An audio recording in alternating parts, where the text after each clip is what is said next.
Hello. Good morning. Good morning. Good morning. It is or afternoon if you're joining us from the East Coast. I am Natasha. I'm Allegra. And together we are Beyond Your Wildest Dreams, or BYWD. And our mission is to help you learn to prioritize yourself, save time, and achieve your goals, not somebody else's goals. Absolutely. And I just realized that the audio, I was realizing that I am not hearing you in the place that I'm expecting to hear you. So hold please, because for those of you who are listening to who are watching us live, we put this out as a podcast. There we go. Now we can do it as a podcast. Yeah. So, for those of you who are watching live, we actually put this out as the Harness the Power of Planning podcast. It's available on all platforms. And this will actually be episode, I think, 65. So we have a lot of behind the scenes tech happening so we can do it live video and then reproduce it as recorded audio. Welcome to our Thursday morning chat. We're here every Thursday, 9:30 a.m. Pacific, 12:30 p.m. Eastern, and we're so glad you're joining us. We chat a little, and we have a subject that we talk about too. We chat about what's going on in our world, and what is going on in our world right now, Allegra. Well, what is going on in our world? Well, so our topic today, just so you know, is preparing yourself and your kiddos for the new school year. So that what's going on in my world right now. Yeah. So it's kind of like what's going on in our world as well as it's the topic. But before we get into that, I had something that I thought was interesting, which was if you look really close at the screen, you can see that I have a dot for spots right here because, spots never go away, or as we call them in America, pimples. I do prefer, this is one of the few cases where I prefer the British term spots. And so this is a dot for spot. And you know what I love about this generation? What is our kids' generation called, by the way? I think they're Gen Alpha. Gen Alpha? Yeah. So what is that, kids born after 2010? Because they're not millennials? No, they're not, and they're not Gen Z. Gen Alpha, I think. Okay, well, I think it's Gen Alpha. So I guess we've come back around, right? We went through XYZ, and now we are not so creatively. But I think it almost is, generations are almost something that should really be named looking backwards, because you don't really know what they're going to be when they're born. So anyway. Yeah. Totally, completely, sure. Right. Like, let's categorize them after they've done some stuff rather than. So, okay, for sake of something that makes sense, then let's say people born after 2005 or after 2010. So 5 to 10 years after the millennium. So what I love about this generation is that they will go around wearing a dot for spot everywhere. Like, remember when we were growing up, if you had a spot, you were like getting makeup, you were doing cover up. And then the thing about that, though, is it just made it worse, right? Because it would just be this thick, it'd be on there for a little while. It might look good when you first apply it, but very shortly after, because your pimple is so oily and stuff, it just would separate and it would just look nasty. Yeah. More attention to it, I think, and it just probably didn't help it clear up faster. No. Had special clearing, even if you had special zit covering, cover up, I guess you call it. Cover up. Flesh colored spackle. Concealer, that's the word I was looking for. Yeah. And even if you had that stuff that had special medicine in it or whatever, it never looked good. Never, ever. No. Everybody was it. You weren't fooling anyone. But no one was being fooled. And so I love that instead, this generation has really embraced I'm going to put on this thing. It's going to help it get better. It does help it get better. Right. They work, because my husband and I have totally embraced them. I got them for my little, and we're like, hey, those work. Let's start using them. They totally work. And I love that they have them in stars. My son, when he started breaking out and stuff, and I was like, hey, we went online and I was like, pick which ones you want. He liked little kitties. They were like little kitty faces. All over. Yeah, I love that they're just like stickers. It's like part of your expression. It's kind of like, yeah, I got a zit, but look, I have a little blue star or a heart or whatever. And it just, yeah, cute. Like we all know what's under there. We all have them. They happen. And yeah, exactly. So that's what I love about it. And I feel like, hey, it's working backwards because it's influencing us parents at going around with these things. And, I don't know if we go around with them on purpose or if we go around with them because they're so subtle.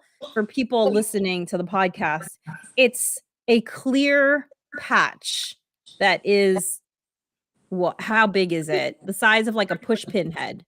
Yes, tiny. Not the size of a push pin, but the tack side, right? So the plastic side. And so you really don't notice them unless you're having coffee with somebody. Like if anyone's looking right now, it's probably hard to see, but it's right there. Right there. And yeah, it's changed how my husband and I deal with them. And I feel like it's just more honest. And hey, we're also doing something that's helping to heal them. So it's just better. I just think I think it's great. I just think overall, it's just, there's so much more acceptance of like showing up how you are, right? You want to shave your armpits. You don't want to shave your armpits. That's like, it's much less of a big deal. You know what I mean? You want to shave your legs. You don't want to shave your legs. There's just so much more acceptance of just like people showing up how they are and not needing to groom their way into like, a box, particular box. Right. Exactly. Right. So it's just like, yeah, we've got this. So what? Right. No big exactly. deal. Yeah. Mm-hmm. So our topic today is so consuming in terms of what we're actually going through. It's going to be our chat and our topic, right? Yeah. Prepping for the new skill year. What have you been up to? Well, we just went to orientation yesterday, which was a big leap forward in preparation for high school. The middle school orientation I'll be going to will be next week. We'll just be right before school starts. So that's a little ways off, but it was really great to just, I've been on the campus before for a tour and some other times, but to get a little bit more lay of the land was like really great. And for my son too, like he got his locker, he got to see where his locker was, that kind of thing, got the Chromebook that they give you. And, just navigating that stuff. We actually went school clothes shopping, which is something like I mentioned last week, is something like we just haven't done because he's had a uniform and it was just kind of like, all right, we'll get pants that, black pants that fit and collared shirts that fit and that's it, So I went shopping yesterday with a 13-year-old boy. That was exercise and just, in general, I don't know how often you go clothes shopping out in the world with your daughter. Like so much of what we purchased has been online, right? Especially during the pandemic and stuff. Mm-hmm. And mm-hmm. I have one son who's a little bit more like fashion conscious, or just, I wouldn't say fashion conscious, but he has a little bit more like, oh, I want to wear this kind of, way in the world. And the other one's just like, does it fit? Is it clean? Okay, fine. Like that's where he's at. Right? So that's the one I went shopping yesterday. And I was like, honey, we need to go get you some jeans that fit you, because I had purchased a few just online because I thought I knew what his size was. And they didn't work. Not like them. They fit him actually, and they fit fine. But he doesn't, they feel too tight around his legs. He's like, stop buying me skinny jeans. I'm like, these are regular straight jeans. He's like, they're so tight. I'm like, they're just regular. So anyway, I was like, we need to step into a store and you need to try these on. And when I was a kid, it was like your mom would like, and even when I was like a tween and a teenager, first of all, my mom's paying for the clothes. So she's hovering, right? So she's hovering outside the door and just going like, does this fit? How about this? Bringing more stuff. Let me see, blah, blah, blah. He wanted none of that. You know what I mean? Like, well, I was just kind of like, well, have you tried? He's in there for a while. Nothing's happening. I'm like, have you tried on anything yet? Like, have you actually gotten your pants off and put on another pair of pants? And he's like, Mom, oh, I'm like, oh boy. That was my getting ready for school experience yesterday. He was able to narrow it down. I didn't get to see anything, but he was, he narrowed it down to a no, maybes, and two yeses, and one of the maybes became a yes. So it worked out. And the thing is, like, even if I think it looks good and even if I think it fits, if he doesn't want to wear it, Right. It doesn't It matter. doesn't matter if it's on sale. It's the best looking pair of pants ever. It'll just hang in his closet. So, like I've learned that lesson, unfortunately. I'm like, oh, these are so cute. Oh, they fit you so nice. Blah, blah, blah, blah, blah. Never wears it unless it's under like direct pressure and me like going, you're going to wear this, kind of thing, which doesn't happen Right. often. So that beautiful pair of pants just sits in the closet till he gets too big for them. And then it goes sit in the other one's closet. And then so, so I was like, we're going to try something new. We're going to try things on at the store, which is not something we've Which done. is, a whole new experience for some kids in this generation, right? It is for sure for him. And also like, I was just treading lightly. The sales lady who was monitoring the fitting rooms was like, is everything okay? And I'm like, oh no, it's fine. I'm just shopping with a 13-year-old. It's fine. Fine. And I'm just like, honey, he's like, what? I'm like, oh boy. It's all good. And he was happy. In the end, we walked out of there with 3 pairs of pants that he likes that fit him and he's gonna, wear. Yeah. Yeah.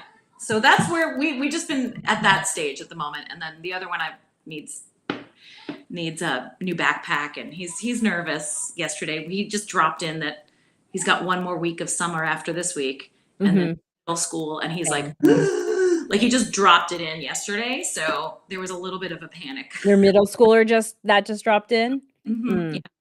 Just dropped So it in. you've been to a middle school orientation before. What's the difference between a middle school orientation and a high school orientation? It's just very well, I think school by school it's very different. The high school that we're going to a magnet school, which I know you're familiar with, but those of you not aware of what a magnet is, it's usually a smaller school on a residential school's campus. It's a smaller school that's kind of specialized. And so this, and it might be specific to LA, this term magnet, correct? I think other I was just reading something and I know it was created in LA in 1977. And so maybe other places have since created them. I think there are others because I have friends in New York who have their kids go to like just a regular residential school and one of them goes to private schools and whatnot. But they do have charter schools for sure. And some magnets, I think, exist. Well, just to give a quick definition. So a magnet school is a traditional public school. It's not a charter school. Like I said, it goes back to the 70s. It can be a charter school. It can be, but I just want to separate it from charter schools, which are recent. Right. Charter schools have been around only for like the last 10 years. Magnet schools have been around since the 70s and they're run mostly by LAUSD, the public school system, mostly. And they were created to be specific to a subject or a theme.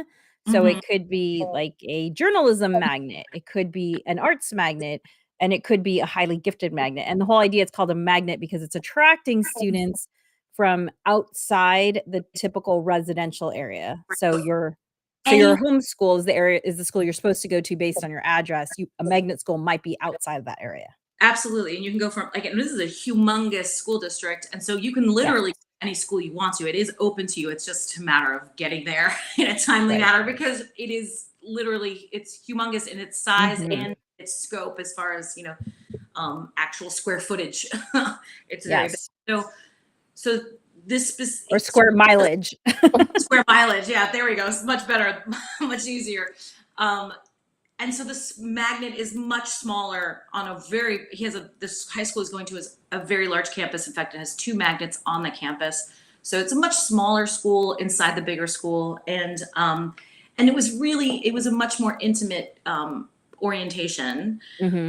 And I can't really compare it to my son when he went to the middle school because it was during COVID. And so they didn't have, I see. They were just coming out of COVID. So we didn't have an in-person, it was on Zoom. So, you know how a Zoom meeting is, right? So you don't really get a feel. You just get a bunch of rules and slides and, that's it. So this was a little bit different. Like the Booster Club was there and they were selling T-shirts and mugs and things like that and seeing if parents wanted to get involved. And we got to, you get to meet all these teachers in person. And then you get to kind of like check out the layout, right? Like where the classrooms are and what building they're in and that kind of thing. So kind of like an open house. It is like an open house. Exactly. And you get to ask a bunch of questions and the kids got to do a scavenger hunt. So it was a lot more obviously interactive would be on a Zoom call, right? So that was his high school orientation. And as far as the middle school orientation, my my new middle schooler, they did like a welcome at the beginning of the summer, and then this orientation is happening next week where it's you'll get your Chromebook, you'll get your schedule and that kind of thing, which is a much bigger leap, right? Going from having been in the same classroom with the same teacher all day long, Yeah. 6 So different classes. moving around. Yeah, exactly. Trying to get to class on time. I remember going into 7th grade and just being like, am I gonna make it? Is 3 minutes enough time to get to my locker? You know what I mean? Like you're just carrying all of your books all day long because you were afraid that you weren't gonna be able to make it to your locker. Yeah. It'll be a little bit different for him for sure. But the principal of that school she was lovely, and she she said, I paid particular attention to my 6th graders. She's like, because they need they're transitioning, right, in a different way. The transition, I think those transition years are so key, and maybe even more important to pay a little extra attention to your kiddos' countdown to the school year if they're starting at a new school. So, like you been doing some clothes prepping. We haven't done any shopping yet, but about 2 weeks ago, I put out a ask to my Buy Nothing group. If you listened to us talk before, we're huge Buy Nothing fans. Join your local Buy Nothing group. You can find it on Google or Facebook or whatever. You will be amazed at what people you will be amazed. Yes. You and what people will give. It's amazing. Yeah. So about 3 weeks ago, I said to my kiddo, hey, are there some things that you feel like you would like in your wardrobe? And she said some jeans, some jean shorts. She'd like some more tank tops and some casual blouses were things she said. And I said, okay, I will ask on the Buy Nothing and hopefully we'll get everything there. However, on your side, I need you to go through your closet and edit anything that doesn't fit or that you're not going to wear, because I want it to be easier for you to get dressed every morning. And then if there's anything else that's missing, then we'll do some shopping. So we've been getting clothes from the Buy Nothing from about 4 different people over the last couple weeks. Nice. Yes. Yeah. And she got all the blouses she wanted. She got some jean shorts that she wanted, but I think we are going to have to do a trip for some jeans. But one of the other practices I'm trying to get her into in this lead up to the school year is picking out her outfit the night before. And this is something that Natasha and I have talked about in our book, Rock Your Morning. So we have a bouquet of workbooks. They all take about an hour to go through, and they're all designed to help you reclaim time and energy, busy moms, because we know what that's like, or any caregiver. But, we always are talking to moms because, hey, we don't get talked to a lot, moms. So anyway, so Rock Your Morning, we do have a chapter on setting yourself up for success by having an evening ritual. And one of the things I've always found really has helped me in my life is if I do have somewhere important to go the next day, I pick out my outfit the night before just so that I don't have to think about that. Because when morning starts and unexpected things happen, you can feel rushed and stressed. And so that's been a habit I've really been working on getting her to establish in these last few weeks before school starts, picking out her outfit the night before. Yeah. My younger one, the new middle schooler, he does that already. He's done that for a while. Great. He's the one who cares about what he wears, right? So he's like, and he also just, he lays it right by the door, like that's where he wants it. I was like, what about putting it here? He wants it by the door on the floor. So that's where he puts it. But yeah, he will try to sleep in his clothes for the night. I'm like, let's I did that at one point. Yeah, he's like, he wants to sleep in the outfit the night. It's usually just like t-shirts and sweatpants, or like sports shorts. It's not like anything matters if it gets wrinkled, but it's not a suit and tie. He's not Alex Peaky. Exactly. So Alex Peaky, yes.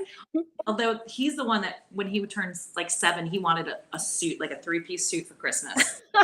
Yeah, he got it. He got a suit. Like he got it. He was so happy. It was so cute. I'm sure you were so happy too. How cute that must have been. It was so cute. He got 3 suits that Christmas. He got my sister she bought all of us, the whole family, Adidas tracksuits, not all matching, but all different. So Adidas tracksuit. He also got like a race car suit, a racer suit, and it was the Christmas of suits and his 3-piece suit. So he was so happy. Anyway, same. Like it's much harder for me to get my high schooler to pick out his stuff the night before. It's all like, whatever, mom, blah blah blah. That's so we're in that stage. Um, Mm. delightful. But the thing that I have done basically since my kids have started to go to school is do an AM, PM, and afternoon, or like, so evening, morning, and afternoon check sheet. And what's great is that after a while, after them using it, it just becomes habit, right? So Mhm. and when they were really little, we have 2 floors in our house. I had an upstairs check sheet and a downstairs check sheet, because often they would come downstairs and have forgotten their socks, right? So they have to go back upstairs. So there's certain things that just like make sure you have all these things before you come downstairs and eat breakfast. Mhm. So I don't do the upstairs downstairs check sheets anymore, but I do have a morning check sheet checklist, and of course an evening one, which includes picking out your outfit the night before. And then the afternoon one was one that I implemented a couple years ago, which I hadn't, was just that they kept coming home and they were forgetting to like take important papers out of their backpack that I need to sign, or empty out your lunchbox and clean it and it's ready for me preparing your next lunch. So that was something that I had to get into the habit of too. So there's like an after school checklist that as soon as you get home, make sure you do these 3 or 4 things. And then of course the checklist before you go to bed. Right. So, and I'm modifying that. So I'm going to be opening up my checklist sheet that I have saved on my computer and going through, modifying it for this age and stage that we're in right now. Well, and I just want to let everyone know that the idea of these checklists, it might sound like more work for you. However, the reality is establishing a habit takes time. It can take as long as 3 months. And honestly, if the people aren't doing it regularly, it can take longer than that. So the checklist is what helps to establish it as a habit. But once it's a habit, then you won't need a checklist because they'll just do it automatically. And so, And create the checklist. It's a one-time thing. I know I've seen one of your checklists is on a whiteboard. So it's not even like you have to print something out, oh right? yeah, You just check yeah, we and do then it. wipe it off.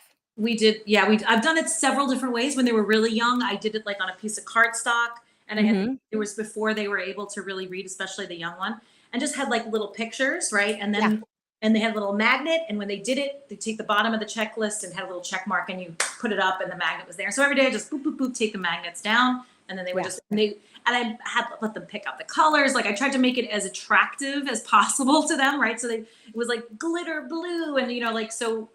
When they were younger, it was very, cute and interactive. Right. It was engaging, Yeah, which it's just a makes things more likely to happen because it's fun. Absolutely. And I look at it like whatever time it takes me to make those, because that was really labor intensive. It was like really crafty, but also, yay, I got my craft done. I was super happy about that. But now they are, I just laminate them, and they just, they check them off with a dry erase marker. And the other thing is like, I just look at it as like an anti-nagging sheet, because I don't want to have to ask you 700 times if you've brushed your teeth or whatever. I mean, they brush that part, they actually do, no problem. But whatever it is, like, did you, like the night before, did you plug in your Chromebook? Is it ready? Is it charged? Is it ready to go? Like that. You're now going to be transitioning from homeschool to public school. Allegra, you're going to be getting a lot of messages from teachers. Yes, already. It's already been happening. About like, make sure your child's Chromebook is charged and ready to go. Like that's a thing that I got a lot last year, because I guess my son's grade, they were coming in with dead Chromebooks, which they don't have places to plug everyone's Chromebook in the middle of class. So make sure your child's so that's on the evening checklist, right? So that type of thing. After a while, I don't have to nag. And what I can say is your checklist complete? It's a much broader question than did you do this? Did you do this? Did you do this? It's like, check your checklist. If there's anything else, so that's one thing that I can also say on. Maybe I'm making lunch and I'd be like, or making lunches in the morning. And I can say, is your checklist complete? Right? That's that's a question. So they can go back to there, and I don't have to monitor every little thing. Right. On that checklist, Yeah, it becomes its own reminder. Yes. And I forget, I forget what they're find them, And if your kiddo is not the sort of person who's just going to accept a checklist, by all means, have a little chat beforehand and say, hey, I want to help set you up for success for the school year. What are some things that we can agree are going to help you out? they might even have ideas that you might not have thought of that will help them because it's something that they struggle with. And by the way, if you want to get a copy, if you want to see what Natasha's checklist looks like, if you want to get a copy of a countdown to the new school year, go to our website, bywdreams.com, sign up for a mailing list. We're going to send out an email with these attachments for you so that you can use them. But like one thing, sometimes if I'm getting pushback from a kiddo on something that I want to do, I will do some research online and find a video that I think will appeal to her. And so I'll say, look, here are the benefits of having a nightly checklist before you go to school. And it just sometimes it's just helpful for them to hear it from a voice that's different from your own. 100%. 100%. And then once they see that and they kind of have some more buy-in, then let's have a chat about what are the things that you think will be helpful. And then, yeah, like you said, it's an anti-nagging tool, which I don't want to nag, and nobody wants to be nagged, right? It's like, yeah, that nobody wants it. It's not fun for anyone. Plus, oh, I had a thought, and now I am having a menopause moment. But but like my son absolutely needs me to come with research, science facts, things, right? So, and he loves YouTube, so you show him a YouTube, and I'm gonna have to show my boys again because next week part of our ramp up is we're gonna really be going for legit bedtimes again. We're going camping this weekend, so of course things are gonna be off. When we come back on Monday, it's back to legit bedtimes and getting ready for getting up at the right time because we're gonna have to get up even earlier than we did last year. It's a totally different transportation situation than we had been doing for the last 3 years. So, yes. it's a dry run for me, for everyone, for all of us, right? One of the things that really works in our family too, aside from the checklists, is that the boys have some things that they have to do in the morning, and one of them is feed the dog. That's somebody else's job, not mine. Using our smart home device, that Alexa, to remind you. And also, she also gives a little countdown too. She's like, 2 minutes till you have to leave for school. Now it's time to leave for school. So that just is so that because there's the time unawareness in our family runs deep with all four of them.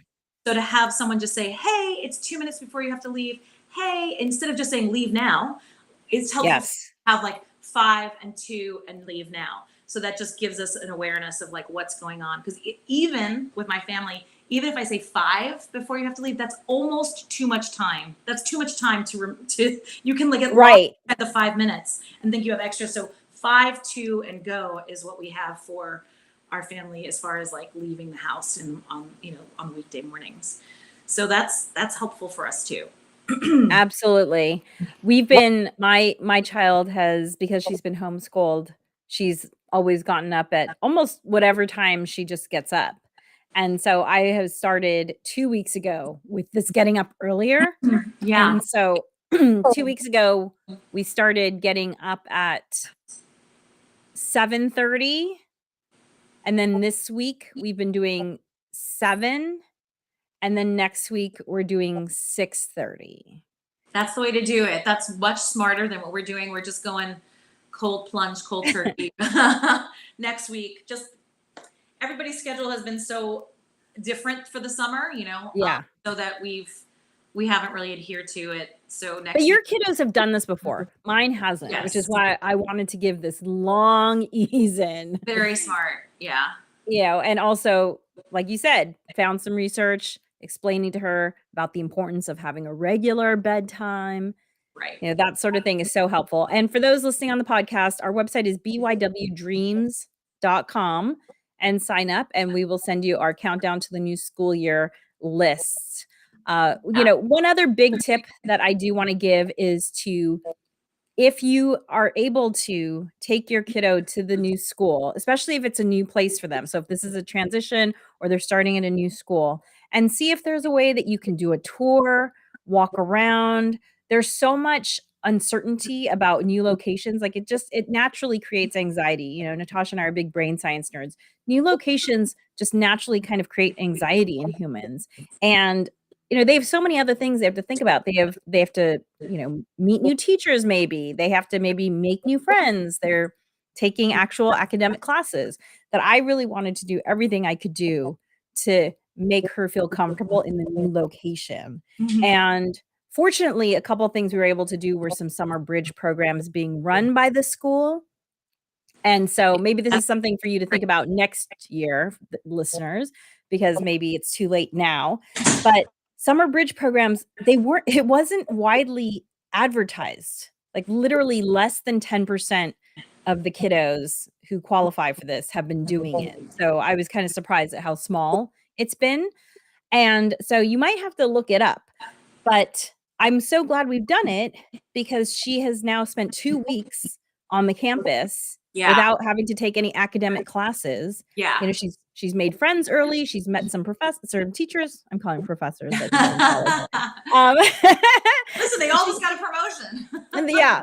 She's met some teachers early and, you know, she knows where the bathrooms are. She knows where the gym is. She knows where the water fountains are. And I just feel like I can just see how much less anxious she is about this change 100%. because she's familiar with the location. Yeah, right. My son did a summer bridge. It was 2 weeks. He only got to do 1 week. But when we were there for orientation yesterday, I was like, "Oh, we have to meet in the dining hall." He's like, "This way, Mom," you know, and he showed me. And it's a big campus, a huge campus. Yeah.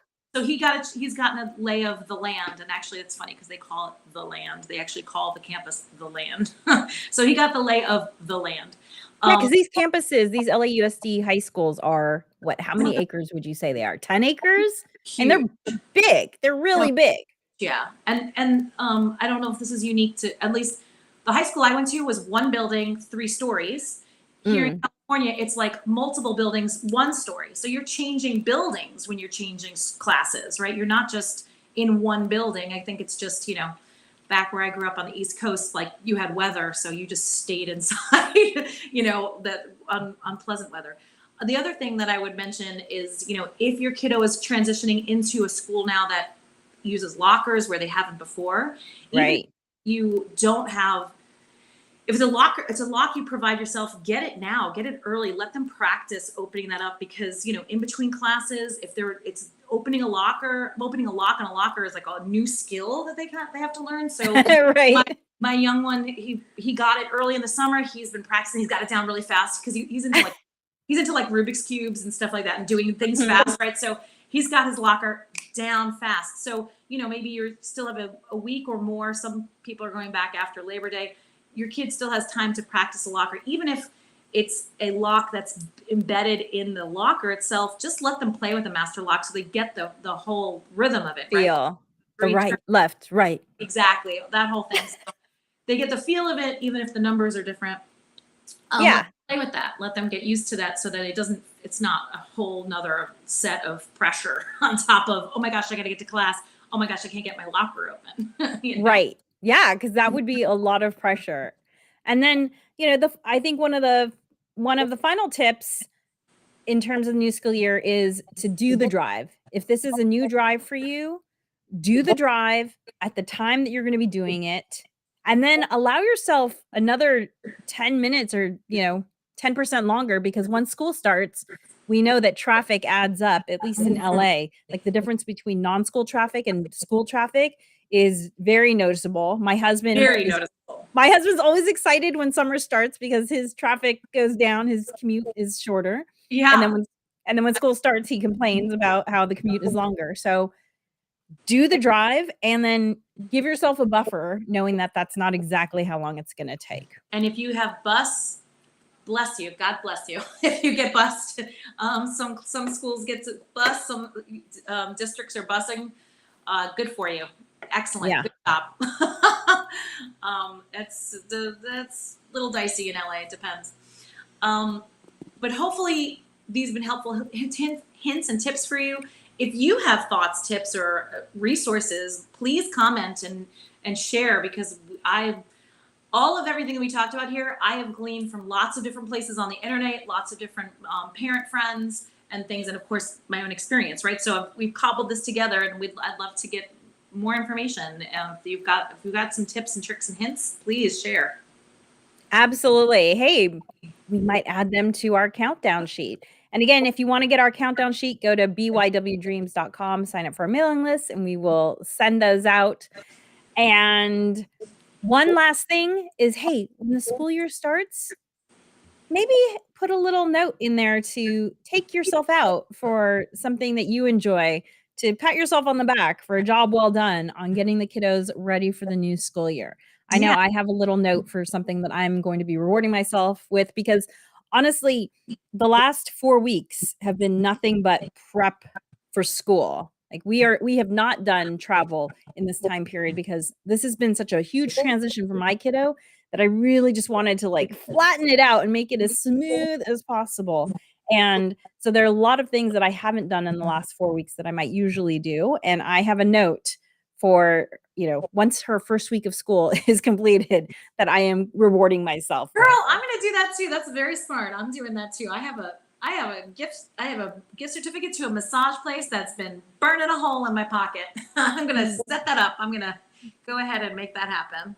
Yeah, reward yourself for a job well done. It just makes everything more pleasant. It makes it more likely for you to do it again next year, to take the time out to make this transition, and it's just everything's smoother at home. So, thank you for joining us. We'll see you next week.